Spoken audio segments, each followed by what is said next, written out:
महापालिकेत विकास कामांना सत्ताधाऱ्यांना साथ दिली जाईल, पण चुकीचा कारभार खपवून घेणार नाही. काँग्रेस महापालिकेत सक्षम विरोधकाची भूमिका बजावेल. घरपट्टी आकारणी, पाणी प्रश्न, अस्वच्छता यावर सभागृहात आवाज उठवला जाईल. अतिक्रमण विरोधी कारवाईला विरोध नाही, पण चुकीच्या पद्धतीने कारवाई होता कामा नये असे मत नूतन विरोधी पक्षनेते मंगेश चव्हाण यांनी व्यक्त केले.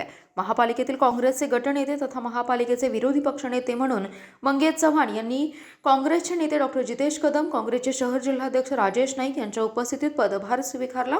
महापौर धीरज सूर्यवंशी यांनी त्यांचा सत्कार केलाय. डॉक्टर जितेश कदम म्हणाले, मंगेश चव्हाण यांनी पक्ष संघटना आणि महापालिकेतील कामाचा मोठा अनुभव आहे. त्यांच्या नेतृत्वाखालील महापालिकेतील काँग्रेस नगरसेवक विरोधी पक्षाची भूमिका चांगल्या प्रकारे बजावतील. मंगेश चव्हाण म्हणाले, महापालिका क्षेत्राच्या विकासासाठी भाजपने ठोस पावले उचलली नाहीत. शहरातील अनेक प्रश्न जैसे थे आहेत, त्यामुळेच बहुमताची कसरत करत भाजपला सत्ता स्थापन करावी लागली. वारणा उद्धव पाणी योजनेचा पाठपुरावा केला जाईल. प्रमुख चौक, रस्ते, मुख्य बाजारपेठेत पार्किंगची सोय नाही, त्यासाठी आवाज उठवू. भाजी मंडई, नाट्यगृह, ट्रक टर्मिनल, उद्यानांसह विविध सुविधांसाठी विरोधी पक्ष म्हणून आवाज उठवला जाईल. काँग्रेस नेते स्वर्गीय पतंगरावजी कदम यांनी सांगलीत विलिंग्डन कॉलेजजवळ IT पार्क उभारण्याचा प्रयत्न केला, मात्र नंतर सत्तेत आलेल्या भाजपने त्यास रस दाखवला नाही, त्याकडेही लक्ष वेधू. राष्ट्रवादी शरदचंद्र पवार पक्षाची अन्यत्र एक बैठक असल्याने त्या पक्षाचे नगरसेवक या ठिकाणी उपस्थित राहू शकले नाहीत. महापालिकेत काँग्रेस आणि राष्ट्रवादी शरद पवार पक्ष एकत्र असल्याचं त्यांनी सांगितलं. यावेळी नगरसेवक फिरोज पठाण, मयूर पाटील, संजय मेंढे, हर्षवर्धन पाटील, रमेश सरजे, मिनल पाटील, स्मिता यमगर, दीपाली पाटील यांच्यासह नगरसेवक उपस्थित होते.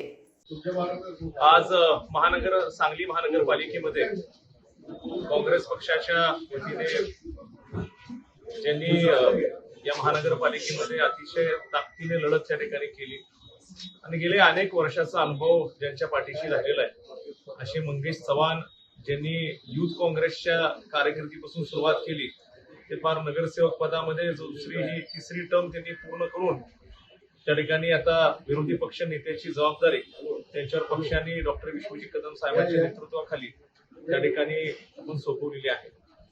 खरं तर मला विश्वास आहे ते ज्या पद्धतीने आजपर्यंत आक्रमकपणे त्या ठिकाणी काम करत आलेले, येणाऱ्या काळामध्ये सुद्धा त्यांची कारकीर्द महानगरपालिकेमध्ये चांगली असेल. काँग्रेस पक्षाचे सर्व नगरसेवक त्या ठिकाणी विरोधी पक्षाच्या भूमिकेमध्ये त्या ठिकाणी अतिशय उत्तम कामगिरी सांगलीच्या नागरिकांबाबतीमध्ये त्या ठिकाणी काळजी घेऊन करतील.